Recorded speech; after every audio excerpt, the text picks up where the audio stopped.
We know that choices in internet radio, and the staff and host of LA Talk Live would like to thank you for choosing the internet's hottest destination for the most eclectic sound and invigorating talk. This is LA Talk Live. We are more than just talk.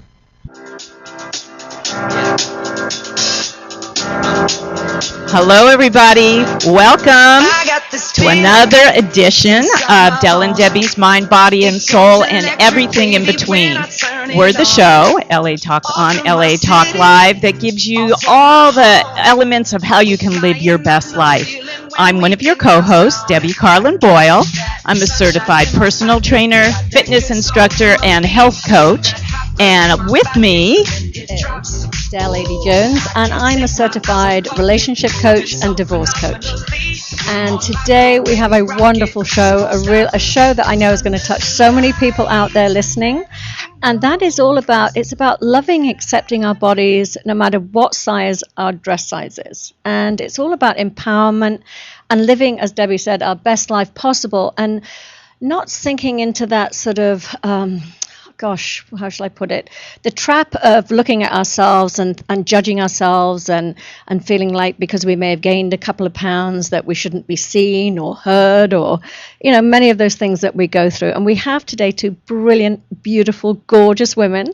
We have Natalie Baack, as in Baack, the composer, and Mary Lou Sandler. And these two women have welcome to our show. Thank you so much for joining us. And I'm just gonna actually let you introduce yourselves. Sure. And tell us your unique stories, and just a brief bit of background here. I know that Natalie was in the entertainment business for a while, got burnt out, and decided that she had a bigger mission, and that's what she's been doing for the last few years. And I would love you to begin by telling your personal story, what got you here, and then we'll move on to Mary Lou and have her share her story too. Yeah, thank you so much for having me here. I'm so excited to be here. Our pleasure. Yes. So yeah, my story, it's what you just said. It's I like to describe it as my body woke me up. I was working in the film industry for 10 years. I had moved here from New York. I was quite young. I was 22. I had taken a break from school, and I was climbing up the ladder of the film industry from the side of the marketing research side, which sounds really geeky and doesn't sound like it's supposed to be really stressful, but it was actually exhausting. Long days, quick turnarounds, high stress, and really like a sense of kind of life or death, right? And I mean, I had kind of been a workaholic since I was a teenager, because it was a way that I could kind of distract myself from what other things were going on in my life. And I'd been struggling with my body image since I was young. And people will say to me like, well, of course, you're in LA, like doing body image work is appropriate here. And I was like, I grew up in Ottawa, Canada, and I started hating my body when I was 8. So, wherever you are, it can be something that can be a part of your life for a long time, I'm sure though, living in California and the film business itself, it can add an awful lot more pressure too. It probably did. Yeah, it definitely probably did. How old were you when you came to California? I was 22. Oh, okay. So there you go. That's a pivotal age as well. Yeah. Yeah, I was quite young. Yes. Yeah. And so, I was working long days for a long time. Chronically dieting. So when I say chronically, it's, always thinking about being on a diet or being on a cleanse or being on some sort of meal plan with the purpose of trying to lose weight. Were you yo-yoing, weight going up and down? For years. Mm-hmm. Yeah. Which is not healthy, as we all know. Right. Yeah. Right.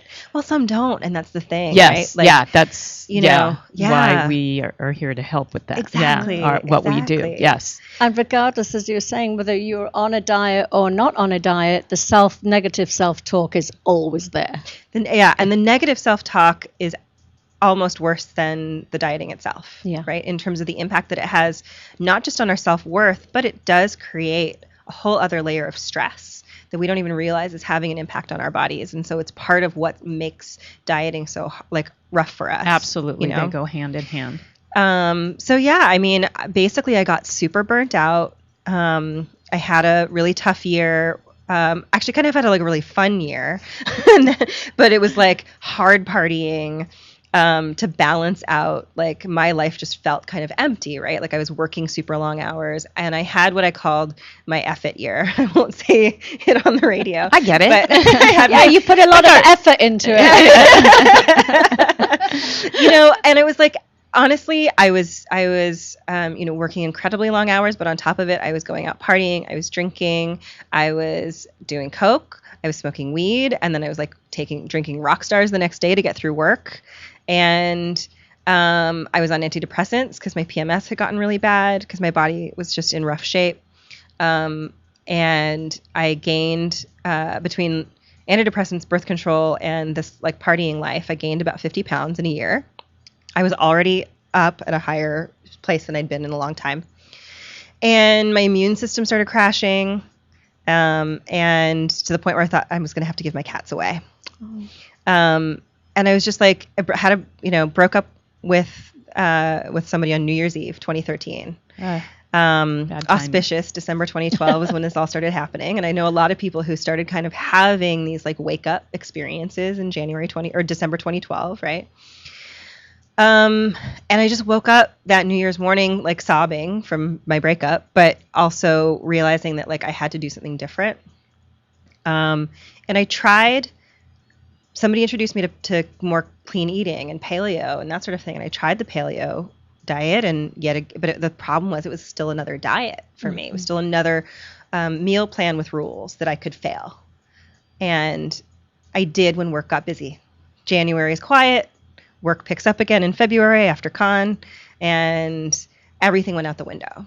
And I was just like, there's something happening where I know that it's not what I know what to do. If you've dieted for years, you know what you're supposed to eat and not supposed to eat, right? Everybody knows what they should and shouldn't be eating, but to actually implement it is, you can think confusing now too. Well, it's very. I mean, there's so many styles and so many ways to eat, which we'll get into later. That it is confusing, and people go, "Well, this is supposed to be good," but it's so individual.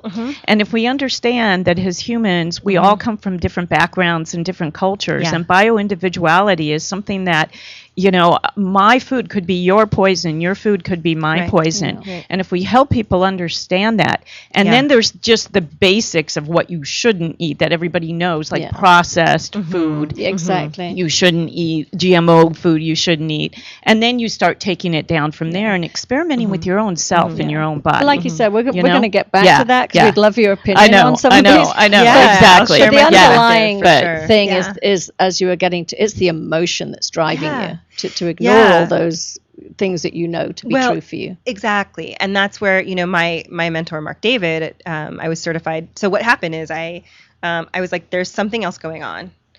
I got interested in holistic health. A friend of mine, had brought me to a workshop on paleo, and I was like, oh, I used to love biology. And I was starting to think, like, after 10 years, I'm like, this job is not, there's something more that I want. So I started down the path of exploring it. And I did look into IIN, actually. Yes. And for me, it didn't resonate because at the time, it wasn't so much what I wanted to understand was why I wasn't taking care of myself. But that's part of what they dig into. It's a year-long course. Yeah. Until you dig in. I wasn't either, but I'm at the other end of the course, and I'm telling you, I'm here to tell you, they do dig into it. I think they've also probably evolved since I did this. Because it really is. Yes, the psychological component is, I think, the majority of it. Right. I mean, I would even say for myself, it's 90%. Yeah. Because once you know the health contents of food and the order in which to eat it and things like that, it's pretty much that the driving force behind why we put, what is that book that's just come out, the Why Did I Eat That? It's like, it's, we all know the information, but we still are like driven. We were saying earlier. Getting into that, what's driving us. Yeah. Right. Well, and so what I found, somebody pointed me in the direction of eating psychology coaching with Mark David and Emily Rosen. And they really, for me, dug into the spiritual, the emotional of the why and the how, right? How are we eating? How are we being present with our food or not present with our food? Why are we emotionally eating? And what's in the way of taking care of ourselves. So for me, this is why I actually don't. So what I coach around is really more about empowerment. I don't necessarily help people figure out what to eat. I actually help them understand how to listen to their bodies so that they can decide what's working for them. I like to talk about it more as additive, like holistically. So what's happening, it's empowerment in your life through your relationship with food and body and self. So taking your power back from the diet industry, taking your power back in all areas of your life.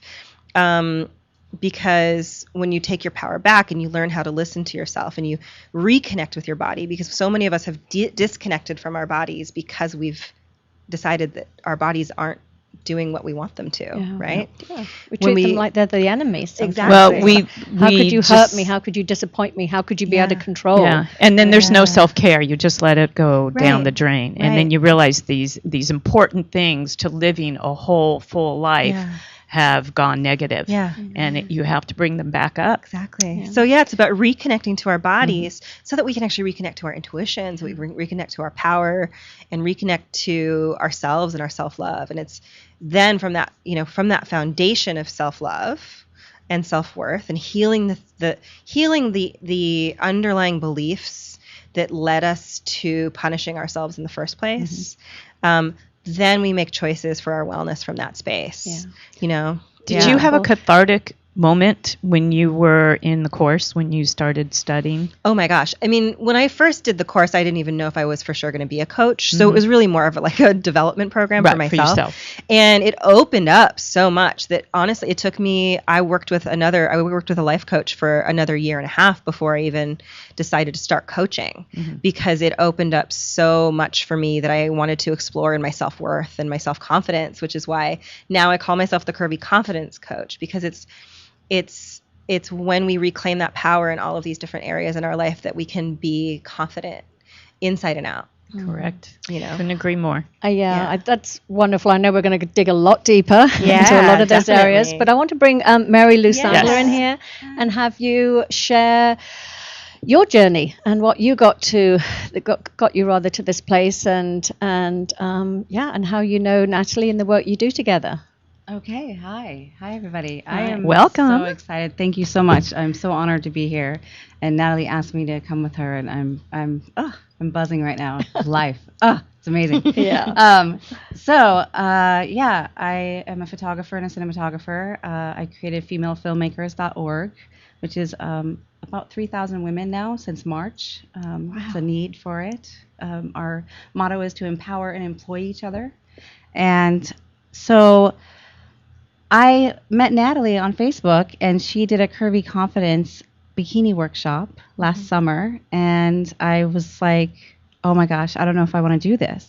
And so then I was like, I have to do this. Which is pretty much what everybody said. Yeah. So what was going things on that compel before you. that? What was your relationship with your body that would make you even sort of connect with Natalie on Facebook or even consider doing this bikini day? Of course. So I grew up in the bodybuilding industry. I was on the cover of fitness magazines. I was a professional dancer, an actress. I was in numerous music videos and everything. Every year I was like competing and doing all kinds of stuff, and having an agent tell me I have to lose more weight, or in the fitness industry, people were like, I would do a photo shoot and they would circle parts of my body and tell me where I have to get more lean in order to get in this magazine or to win this contest, or et cetera, et cetera. So much pressure. Yes. Way too much. I was so obsessed with being so perfect. Like I had like an 8-pack, but it still wasn't enough. And I hated myself, and it still wasn't enough. I think now, well, I know now, is that I was such in a strive for love, of loving myself. And if I'm perfect, other people will love me. And if I get all this attention from everyone, if I get on TV, if I get this, if I get that, then this was the love that I was craving. And it took about until I had a big explosion in my life in 2005 where my heart was broken. My grandma, who was basically my mom that helped raise me, in 2005, she suddenly passed away, and my brother was diagnosed with brain cancer, all within the same month. Wow. And I just was like, screw it, screw the gym, screw everything. And I went crazy like your story. And I started drinking. I started going crazy. I moved to Vegas. I went from a size 0 to 176 pounds in less than 2 years. And then I was trying to go to doctors and it's this, it's that. And I was trying to make every excuse, but it was what was inside of me that I was torturing myself. Well, it I was think the it's pain. that rebound as well of that tight control that you had on yourself and that you allowed other people to put on you. It's almost like you didn't have a say.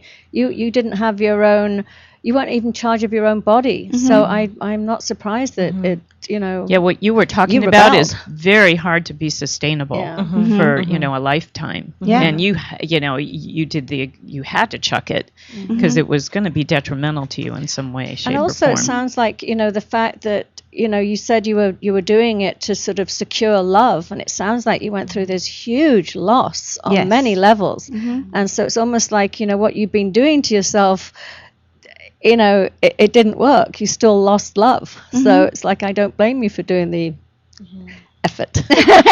Yeah. So how did you rebound back from that and find the balance that you needed?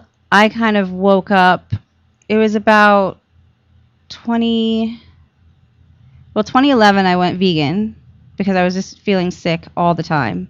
And I had just gotten married, and we went through, and I got a trainer, and I did the bodybuilding diet again to lose weight for my wedding, to fit in the dress, so I could look perfect. And, of course. you know what I mean? The whole thing that we do. Yeah. And that was October, and by December, I had gotten sick again.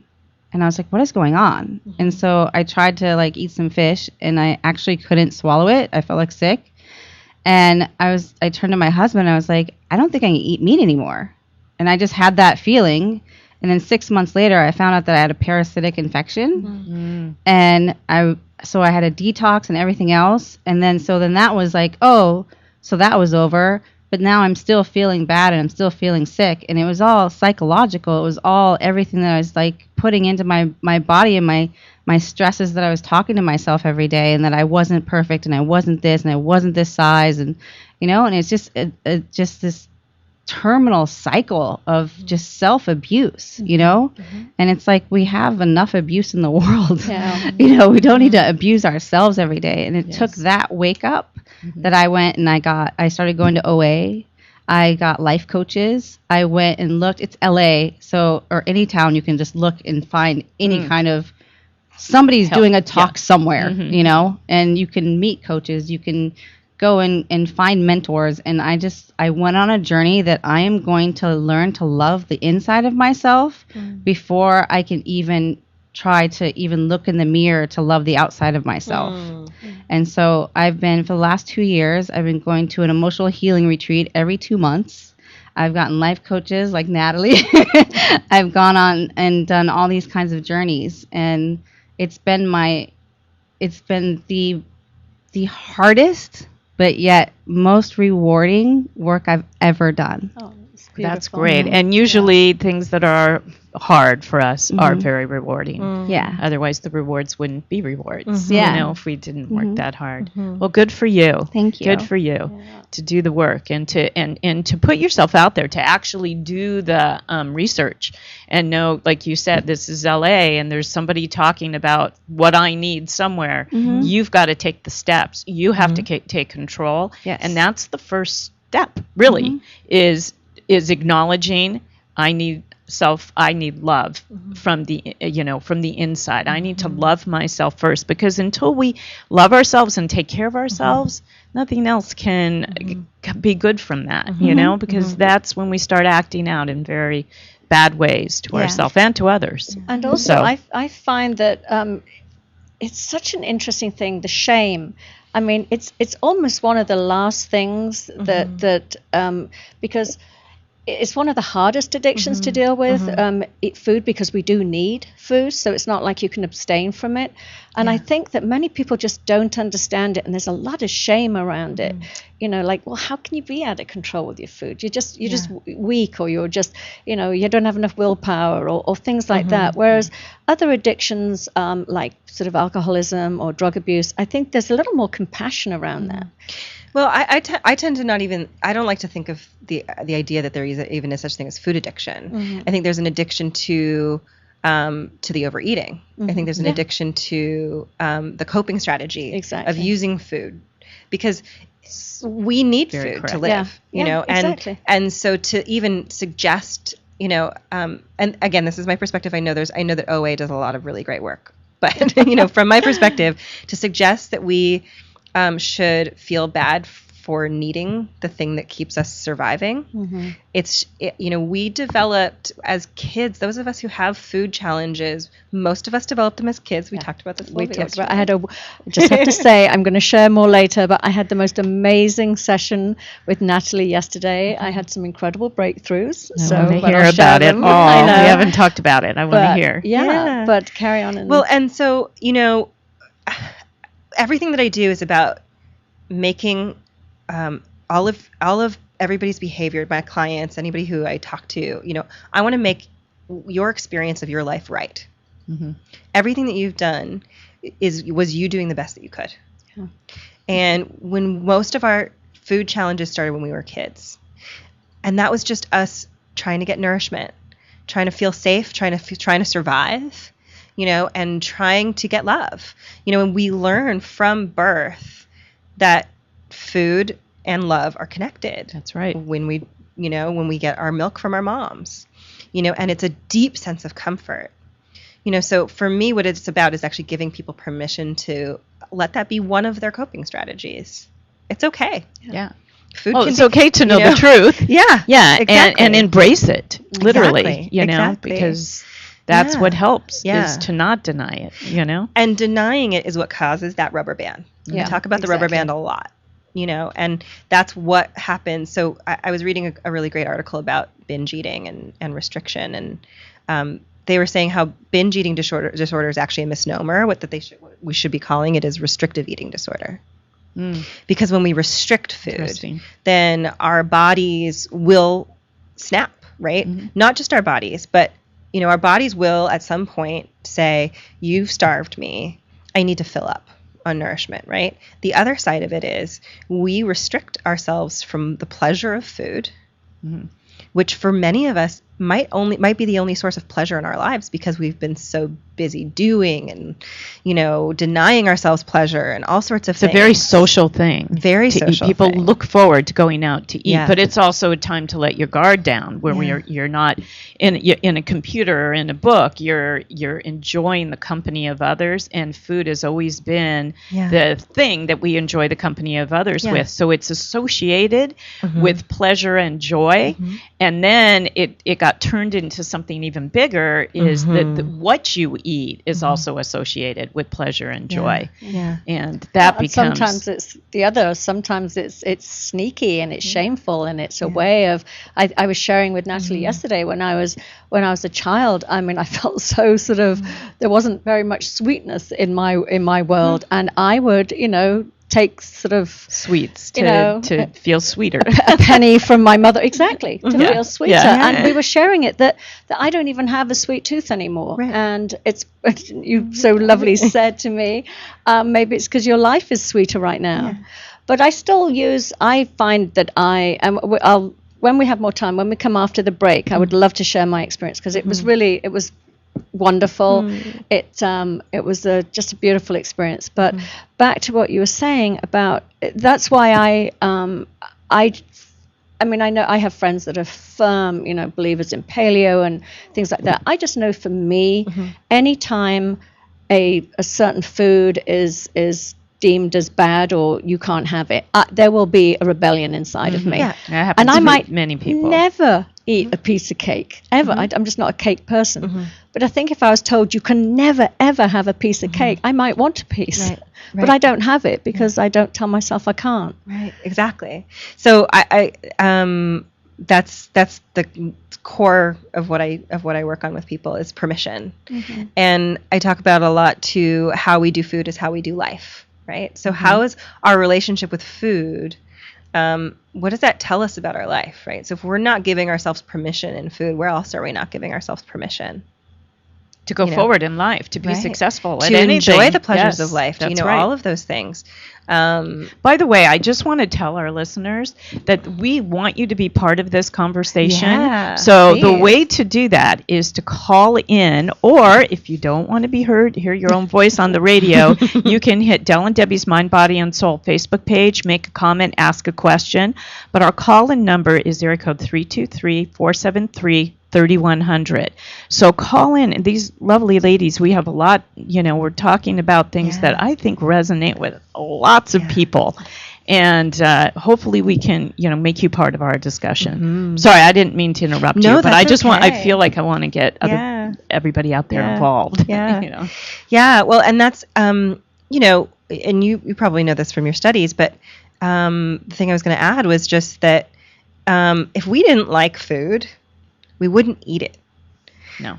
And guess what would happen? There are people we would die. Food is life. Food is life. Like it's a car and gas. Is the your car won't run without gas. That's what food is. What nourishes us. What gives us our vitamins, minerals, nutrients that we need. That are every organ in our body, our mind, everything, our muscles, everything. We need to sustain. Standing up and moving, and moving forward with our life, and without it. I once read a fascinating book, just on to carry on from that thought. It's also used for other things. I mean, I think it was a book. God, it was about when I was in the 80s. It was called Intoxication, and they had done these studies on animals in the wild, and they noticed that when elephants were sort of overcrowded, that they would actually seek the fermented fruit off the tree because it would give them a buzz. It was a coping mechanism. I mean, so it's sort of, again, we should not be ashamed that we like to have that little bit of wine or whatever it is to eases the tension. Yes. There was that book, French Women Don't Get Fat. Oh yeah. Right. Which I don't love the title, but because I feel like it's shaming in its title. Sorry to the authors. But the idea is, they don't restrict anything, right? No. It's like you have a glass of wine, which relaxes you, which gets you into your parasympathetic nervous system, which makes it easier to digest. When you're enjoying the experience of eating, you can digest, you can absorb, and then you can also, the presence of it, the consciousness of being with your meal and connecting to it helps your body connect to the fact that it's eaten, so you won't binge later on. And then they eat their cheese and they eat everything that they want, but they eat it's natural. It's natural raw cheese, unprocessed cheese. That's what I was going to say. That's a big piece of it too. A lot of their food comes in the natural state, and a lot of it also is freshly cooked, and it's like from farm to the kitchen to the table, and so you're actually able to get the nourishment from that food, and it comes in, goes, and does what it's supposed to do, and they get a lot of joy. The dopamine levels. I mean, that's and the what microbes. I'm into microbes. I'm learning so much about this stuff. This is all in my wheelhouse. Yes, that we are going to break. We have had a fascinating first half hour here with our beautiful guests, Natalie and Mary Lou. So please come back and join us. We've got lots to discuss on the second half. I will be sharing my experience coaching session with Natalie. And then we're going to hear about some of her exciting things that are coming up for the next months ahead. So please come back to us as soon as we are going off air for about a minute. We'll be right back.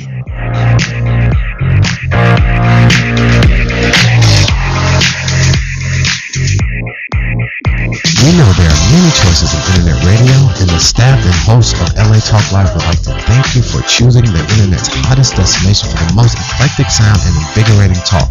This is LA Talk Live. We are more than just talk.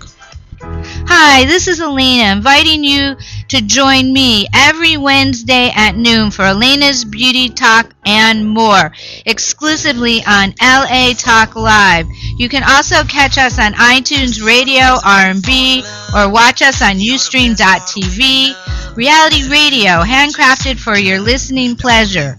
This is LA Talk Live, and we are more than just talk. Thinking money changes everything, but you're so different the way you... Hi, this is Starlet Quarles, and I'm inviting you to join us every Wednesday from 5 to 6 p.m. The Dialogue, Real Talk, Real People. Join us as we discuss the topics that are relevant to today's generational leaders. So don't forget to tune in to The Dialogue, Real Talk, Real People, every Wednesday from 5 to 6 p.m. right here on latalklive.com. You can also catch us on iTunes Radio R&B, Live 365, Radio Flag, and now Stitcher Radio. Or watch and listen directly at latalklive.com. Reality radio, handcrafted for your listening pleasure. This is LA Talk Live, and we are more than just talk. I got this feeling inside my bones. It goes electric wavy when I turn it on. Welcome back. We are the Del and Debbie's Mind, Body, Soul show on LA Talk Live, and our show today is loving and accepting our bodies regardless of what dress size we are. So we're going to come right back to Natalie, who's going to talk about body image. Yeah. And, Well, yeah. And what I thought is, let's bringing Mary Lou into that conversation. This is kind of how we connected originally. I remember, I think I posted in a Facebook group something about my story and how I had, it took me 8 years to transform my relationship with food and body and myself. And now I have a program that I work with my clients one-on-one, and we, I help them heal and go through the journey that I spent, thousands of dollars on and lots of years on, and we can do that in 6 months to a year now, and I think that's what kind of had gotten your attention originally. Mm-hmm. And we started talking about it, and then I had the bikini beach day, what do I call it now? I call it the bikini breakthrough beach day workshop and photo shoot. And we did our first inaugural one back in August, and it was just like so much more than I even expected. And tell us a little, how does it work? Yeah. I'm curious. So it's kind of a mini group coaching program. And what I do is I work with the women beforehand to think about, so what it is on the beach, we do a photo shoot. We do a photo shoot where they get to wear bikinis for the first time if they're brave enough. I'm okay if you wear one piece, but it's an opportunity to really be brave, right? Mm-hmm. And also show the world that like all bodies are worthy of being shared on the beach. And but beyond just the kind of activism perspective of it, it's an opportunity for healing. Mm-hmm. And so I work with the women beforehand to think about, what do they really want to embody for themselves in their confidence, and what's in the way of that. So we did some exercises to help them really kind of empower their story of their body. So many of us have these stories about our bodies where we are just really being super hard on ourselves about them. We beat ourselves up. We feel, years of regret. And even once you start to discover the impact that diets have had, I see this a lot in different Facebook groups that I'm in, especially people who've realized that diets actually hurt them in the long run. Mm-hmm. Then they're just like, okay, great. Well, now I've done all this damage. Like, how do I not have, an intense level of regret? Right. Yes. Every day's a new day. Every meal's a new meal, and you can start anytime. Yeah. Anything you can change a process with just one bite of something. Yeah. And just get it going. Yeah. Well, and so much of it is healing that heart piece, and healing that part of you that felt like you abandoned yourself. That's right. Or, what I see, we talked about this a little bit, is I see a lot with women that weight had come on as protection.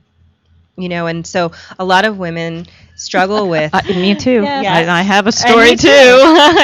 And then a lot of women struggle with, well, why couldn't I have just left? Why couldn't I have used my voice? Why couldn't I have, whatever it is, why couldn't I have? It's not easy. Right. It isn't easy because you haven't found a way to heal it. Exactly. Mm-hmm. So that's some of the stuff that we work on together. Fabulous. And then I asked them to think about, like, how do they want to feel on the beach? And then when we get to the beach, I help them embody that. And then we take the photos. And then we, and my partner in crime, Drea Drea Lara, who runs Emberglow Photography, and she herself is plus size, and she has had her own journey of loving her body, and so she's just like, I mean, a big ball of love, right? Like, she's just the sweetest girl you've ever met. And so talented. So talented. And so she and I paired up to do this together, and she's just stunning photos with the women and works with them, and I prep them, right, in terms of like feeling confident, helping them feel and get into the embodied space of who they want to be and how they want to be once they've healed their body, your relationship with their body, and then they get to really feel it and then capture it on camera, and then we do another group session after the photo shoot where we do kind of a picture reveal. Mm-hmm. So everybody gets to experience seeing their pictures for the first time, but they don't get to do it by themselves alone with a tub of ice cream and a glass of wine. The goal so you're was all together when you do it? It's over. We did it over a Zoom conference, so we did it over And I was actually in Israel and got up at 4 a.m. That's right. Wow. So that I could part of the actually conference. be part of the whole reveal. Yeah. That's great. That's wonderful. Because what happened, is everybody gets to support each other in seeing their pictures for the first time, and so even if they're having that moment of, oh God, I don't like this picture, we lift them back up again, and then Nikki Brown, who I really wanted her to be here today as well, but she couldn't make it. She has oral surgery, sending her love for that. She just had an experience listening to Diet Talk after New Year's Eve, where she was like, I don't diet. I eat organic food as much as I can. I try and move my body with joy. I don't diet anymore. I don't care about losing weight.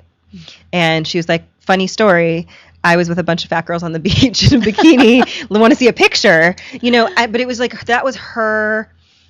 It was exactly what my goal was from the workshop. 6 months later, she was able to take this picture out and go, look, I love my body. Yeah. I embrace my Must body. feel so good for you. Oh my gosh. That's what I wanted to say. We didn't mention how we all met, but we actually met at a screening of a documentary movie called Embrace. Yeah. And can tell us a little bit about the movie, since you sort of ran it. Yeah. Definitely. And we have another screening coming up on February 7th. Fabulous. At the Lemley NoHo 7 at 7 p.m. At 7 p.m. At 7 at the 7th. And Mary Lou, because of us working together, she actually has a very similar story to Taryn Brumfitt, who's the director.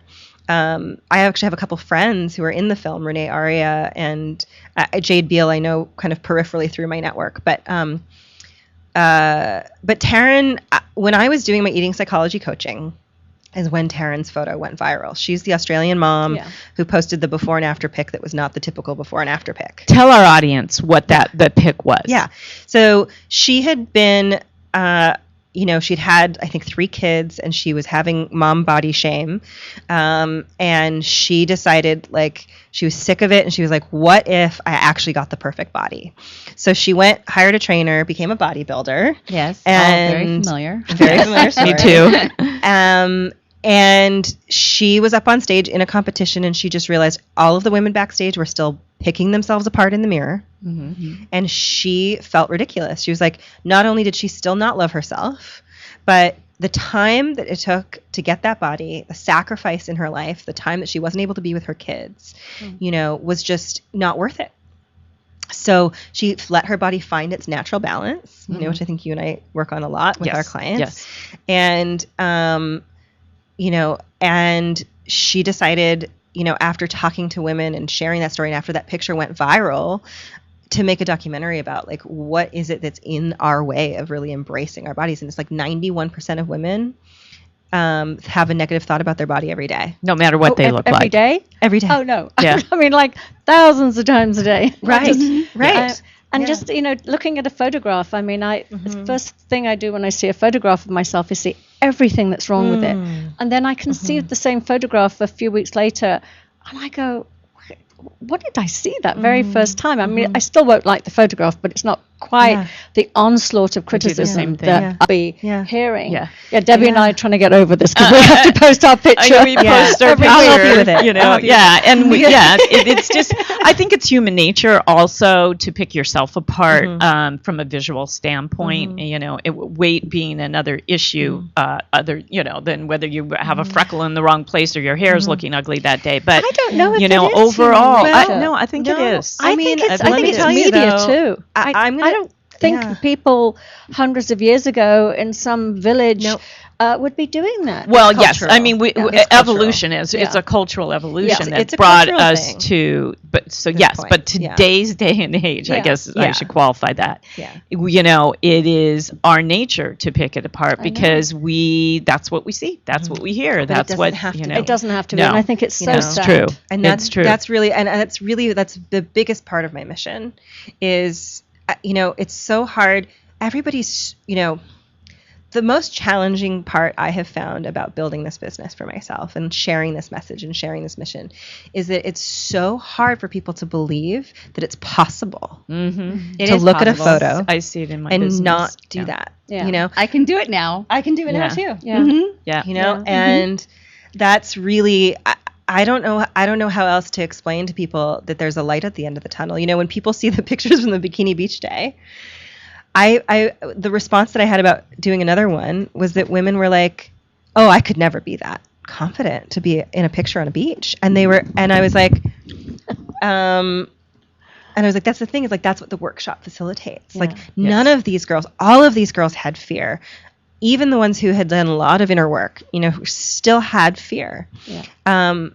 But How long? Sorry. How long did it take to get them to that point? How long do you? Because it's a group of 10. Is that correct? this one was 14. We're taking okay. it down to 10 for Drea's sake. Poor thing. She has a Oh, lot of yeah, photos she to has a lot of take. photos. But honestly, that's what kind of blew me away. After the workshop, there's still more work to be done. Yeah. But honestly, I mean, the time I did individual half-hour calls, which I'm now doing as a group session, and they can add on one-to-one if they want. But I mean, it was one call before the workshop, the day of workshop, and then one group session after. You know what I would hazard to guess here, and I could be wrong, but I think it's the group element. I think that given permission by other women to Yes. love themselves, it grows, and that's why I was saying before, culturally, I think if we come Yes. together as a group of women, and I actually, even though I can say I can be critical of myself, out of many of my female friends, I'm probably actually one of the most confident, even though I don't look anywhere near as good as they look.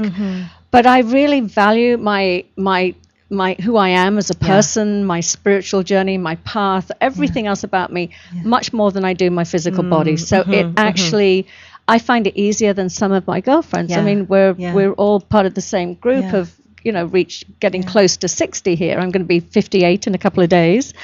But I'm just, but I mean, I have girlfriends that say, I've only got another couple of years to before I meet a man, because after that I'm over the hill. And I'm like, are you crazy? I wouldn't want to be with a man that wanted to just be with a young body. I mean, that's just not that type of man that I would She want to gets be that with. from I'm one of those. I wasn't mentioning That's any another names. show, but yes. I know a coach. There's a coach in my mastermind who works with women around aging. So we should talk about. I'll share. Yeah, it's one of our subjects. Yeah, if you can connect, that would help us. But what I really want to touch on in that is that was actually the result that I don't think I expected, but I realized sisterhood was such a big part of my journey. And when I look at all of the women who came from that workshop, so they all had a few things in common, right? Almost all of them had weight as protection as part of their story. And every single one, their biggest fear was being judged. I think that's another universal thing. It's one of which is another cultural thing that came about. Is and actually, it's both cultural, but this is the primal level. This is rejection from tribe. This is the issue with body image is that we think deep down, we've been taught through the conditioning from the media, from our parents, from the stories that we heard from then became our own inner dialogue, right? And that became the belief that if our body is not perfect, we will be rejected. We will not be loved. Yes, exactly. You know, That's right. and the irony is, and the painful irony is that in our challenges with body image, we end up pushing tribe away. Yes. Mhm. That's Because interesting. we So it disconnect, works, because we yes. don't believe, then we fall into this cycle of low self-worth, and we start to get insecure, and we don't go to events because we're afraid of how we look, or we don't go to the beach because we don't want to put on a bikini. We are afraid of being judged, and we hold ourselves back, and we get lost in ourselves. Yeah, that's so true. You know, I have 2 grown daughters, and I see it, you know, who grew up in this city, who grew up here in LA. And man, I see it left and right with them and their friends. And now in my health coaching practice, I'm working with some of their friends because their body images, you know, the pressures of being thin and being accepted and worrying about who's judging me and who isn't is so overwhelming. It's just taken over. There's it's like a block. They can't find the place to love themselves. And that was the power of the group. That was the power of the sister. Very I cool. I intentionally, so I did my own workshop. A friend of mine, not Michelle Lewis. Oh my God, my brain's not working right now. Sorry, I'll come back in a minute. I'm sorry, darling, if you're listening. But she founded this organization called Women Enough and the Bear Experience. Michelle, and I'm blanking on your Michelle, last call name. in I am and give so us your sorry. last sweetheart. name. What was Mr. women? Michelle Fetch. Oh my gosh! I know And too say many the name of the Michelles. organization It's that called she found. Women Enough. Women Enough And and sh- the what experience? The Bear Experience. Bear. So when Okay. before I had really committed to coaching, or I was like still kind of scared of it, I did this workshop with her, and we did a photo shoot at the end of it. It was an 8-week group program, and at the end of it, we did a photo shoot. It was a nude photo shoot, and I had this moment myself in the room. I had spent 8 weeks on conference calls with these women, and I was looking around the room, and I was thinking, every single one of them is so stunningly beautiful in their own way because of how I knew their souls. I knew their hearts from the experience of being together, right? And I was like, if I'm looking at them thinking that, then they must think the same thing for me, right? Oh, wonderful. And so I really wanted to bring that, and I intentionally brought that kind of lesson onto the beach. Yes, I loved it. You know, it's so true. It's so good. It must be very satisfying for you to help people and know and feel that you know, not acceptance, but to feel that joy that you get when you see these people make these breakthrough. That's my medicine. Yeah. I That's get what was it. missing I from get my it. life. I That's why, understand. you I know- know why I'm on my path Yeah. too. I get it Yeah. completely. That's what was touch on missing a from my subject career. too, in hand with that is as much as people feel like they need to have the perfect body to be loved, I know there's also the dynamic where there's an intentional neglect of the body, or rather it's almost Sabotage. like I wouldn't even use the word sabotage, but it's almost like my body's not important. Love me for me, and so therefore, because they don't want to be objectified or loved just for their body. Yeah. Exactly. It is, you know, I'm saying the word they, I'll include myself. I'll be brave here as Mary Lou is putting her hand up too. But yes, there's a point with me where I'm like, okay, so maybe I am a few pounds overweight, but should that matter? If you really, really loved me, then that shouldn't matter. Yeah, I went through that own I did rebellion Yeah. after I had been on, you know, covers of magazines and been on TV and everything, and it was so important for me to get all this attention. But then when I went through that epic pain, I was like, I don't want to have any attention from anyone, you know? And so I went on the extreme other end. Wow. And I just ate and did whatever I wanted and drank like crazy. And which is fine, but I was doing it out of pain. Yes, You know? absolutely. But there's another component there. That's I wasn't talking about that one in particular. That's the sort of, like you say, it's using weight as a shield and Yes. don't come close to me. This I is don't. still protection. But it's still Yes. protection. It's the test, right? Like Yes, the test, If exactly. you get through, I actually worked with an eating psychology coach myself before I joined the program because I wasn't trusting my intuition that it was something I wanted to do. And I said to her, I said for a long time, I felt like I forgave men their flaws because they forgave me my body. Mm-hmm. Yeah. You know, Yeah. and if they could love me, and want to be with me, I also kind of, we could have a whole conversation about the sexual elements, right? Mm-hmm. I definitely gave my power away sexually because I didn't believe that my body was something that people would want. Mm-hmm. It's interesting. It's I fascinating. am, from what you're both just saying and what you brought up, as a single woman, almost 59 years old right now, I feel like, there's not a day that doesn't go by that I don't feel like this. And I've been in the fitness business for 20 years, but there's not a day that doesn't say that I don't think I have to keep myself looking a certain way. I have to keep my body looking a certain way, or I'll never be loved again by a man. Mm-hmm. And for me, that's what the only way I feel like every man I go out with, I feel like it's a job interview for sex, basically is my body going to live up to the pressures of, am I going to meet the criteria of this man if I like him, let's say, and Well, it's a huge pressure on me to feel this way at this age. I didn't feel that way when I met my ex-husband when I was 19 years old, and I was with him for 35 years. So fast forward 35 years, all of a sudden I'm thrown back out there.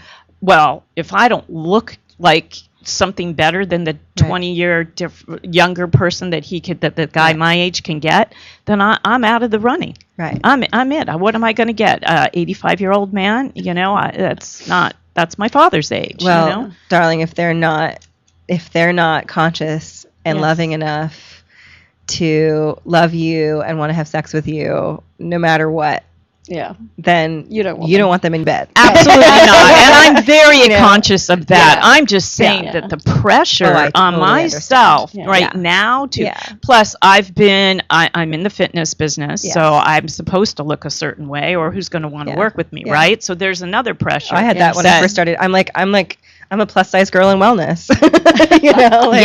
I walk into the room with my coach and I work with a lot of coaches and healers, in the kind of spiritual and conscious wellness industry. And they've all got like gorgeous, like traditional yoga or typical yoga bodies, like what you would expect. Right. And I walked in the room and I was like, a year ago, I might have felt insecure. And right now I'm like, you know what? I know that I'm taking care of myself where I am. You're probably a lot healthier than they are overall. And well, they're pretty healthy too, but for myself as a coach, that being sort of let me use a nice word here, zoftic. I think it's sometimes I feel my clients are more comfortable with me. I mean, maybe I have a bias. If I'm working with somebody that looks like perfection, I don't know if I'd want to really reveal some of my deepest, darkest secrets and my vulnerabilities. If I see that somebody is sort of normal, relatable, it makes me feel safer. And I always feel that coaching is the blessing of coaching is age is an asset. It's the more experience you've been through, the more that you can relate to your clients with what they come forward with. There's a chance that I might not always be plus size, right? I don't know. My body could fluctuate. Absolutely. It has been releasing weight since I have been getting more confident, right? So that's something that I actually kind of teach, is that your body will likely find a balance if there's weight to release as you fire up your metabolism with passion, if you start living the life that you've been holding yourself back from, right? Like your inner fire starts to burn, it burns your metabolism as well.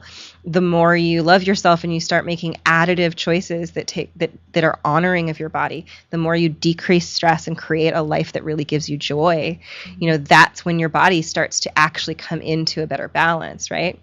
So what you were saying actually made me really, want to just kind of share too, like my bigger mission is ultimately that to help help the world really see, you separate and untangle, weight health. Here it is. To untangle health and worth from weight and looks. Good one. Yeah. Yeah. I see that. And I wanted to ask you too, because you've a couple of times now you've said plus size, and I'm looking at you and you're stunningly gorgeous, and I don't think you're plus confidence. anything, but you're not plus anything. Yes. You're the most You normal. radiate love, looking. and I said that to both of Thank you. you. Yes, that's a round of applause. Yes. 'Cause When I walked into the room and you were all three in here, I just went, oh my! I just this overwhelming feeling of love came my way because of you. I mean, the smiles, and they just went boom, right into me. Did you notice that? I went, oh my God, look at this room of beautiful women, because I was so compelled to say that. I felt it so strongly. Yeah. I agree with Del. I think there's a process of self-acceptance for women who are over a size 12, where we actually kind of reclaim, I have a group here, a Facebook group called the Curvy Confidence Sisterhood. And I'm connected to what we would call the plus community in LA, which there's a store in Glassell Park called the Plus Bus. It's kind of like Buffalo Exchange for plus clothes, and they're a grad of FITM and plus blogger and stylist founded the place because we call it the Curvy Community Center in a way, because it's become this real center for plus women to feel accepted and feel embraced. So part of the journey, I think, to accepting your body is also just honoring where you are. And so like the word plus, the word fat, there's a reclamation happening of those words, and this is kind of what you were talking about, but it's also like the gap that I feel like I fill in that world is that I help women achieve inner health as well as, physical health from a body positive perspective. So start where you are, and it's not about changing your body to achieve a certain number on the scale. It's not about changing your body to look a certain way so you can get a man. It's just about how you feel and how much more you can do in your life, right now. I agree with you, and I'm working on that every day. Before we go, I want to hear about your session, because we only have a few minutes left, and I'm sure the audience would want to know how that goes. Really, I know I do, so. No, exactly. I really, it's going to be pretty fast here, but first of all, I had a session with beautiful Natalie yesterday morning, and I've done an awful lot of work on myself for the last, I'm 58 now. Since I came here in my early 20s, I think I found myself, I told you yesterday, in John Bradshaw's Healing the Shame Within workshops. So it's been a long, long time. And something came up in our session yesterday that I had and it's mind-blowing. If you don't do the work and you keep doing the work, and I'm a coach and I'm constantly doing work, but what came up for me, the big breakthrough, because I was sharing with you that the last year I've gained I'm going to be at least 10 pounds. And I just was like, where did this come from? And we talked about the changes in the last year. And what I really, there's a lot of stresses in my life right now. But what I really found, the big one that resonated for me at the end of the session was that both my boys had moved back home with me. And I love being a parent. It's my favorite thing in the world. But it was stressful. It was stressful having two grown boys back in my very small home. And I found that I was, and trying to keep the peace was a big part. I'm a people pleaser. I like a peaceful environment. As are most of my clients. Yeah. So I was negating myself. I was constantly catering to them. And what I really, and this is somebody that's done inner child work for 30 plus years. What I really, with Natalie's help, got in touch with was my inner child, my little girl, was, reverting back to a coping mechanism she'd had as a small child, which was to nurture and take care of herself with food. And so it was just, that's what was happening. I was eating more than I wanted to, and I eat very healthy. I'm all organic, mostly vegetables, fruits, and whole grains, and some poultry and some fish, but mostly really good, clean eater. And I definitely like my red wine, and I like my Parmesan cheese.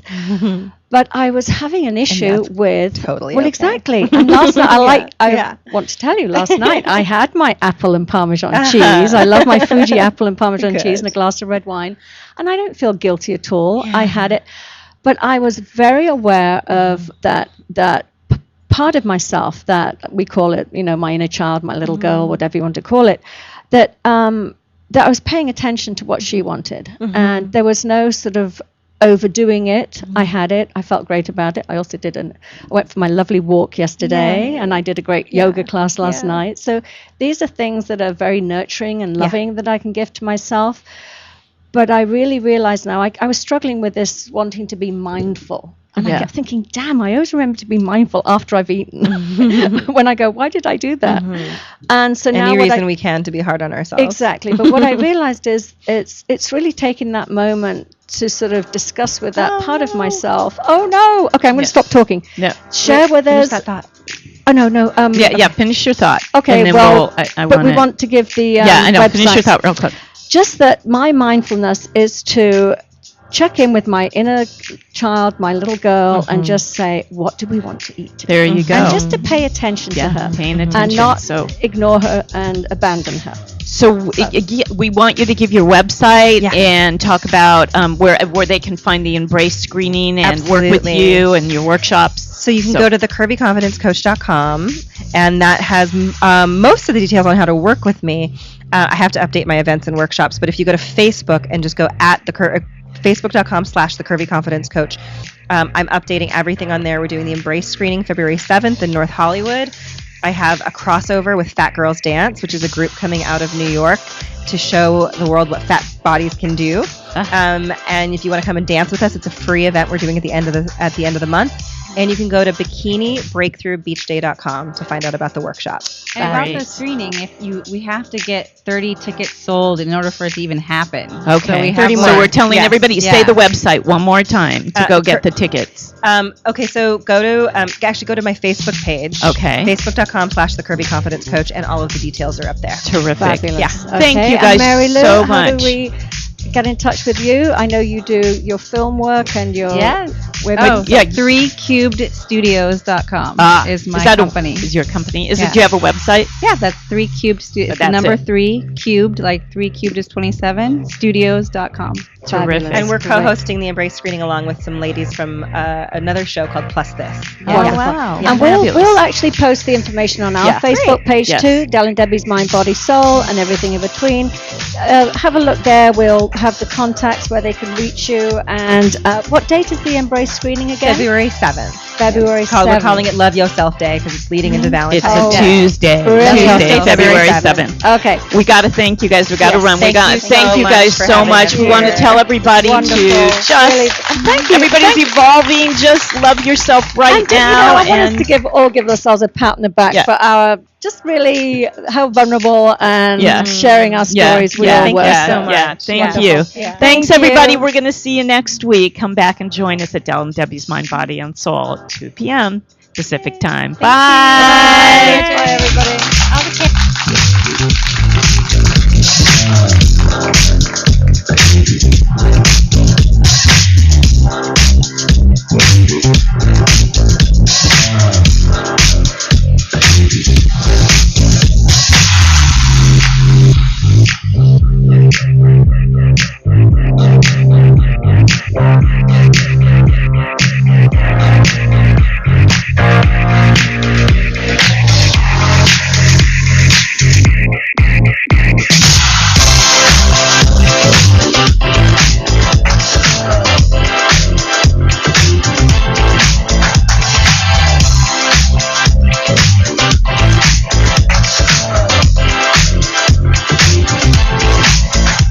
Thank you for tuning into LA Talk Live and the Talk Live Broadcast Network, original reality radio and crafted for your listening and viewing pleasure.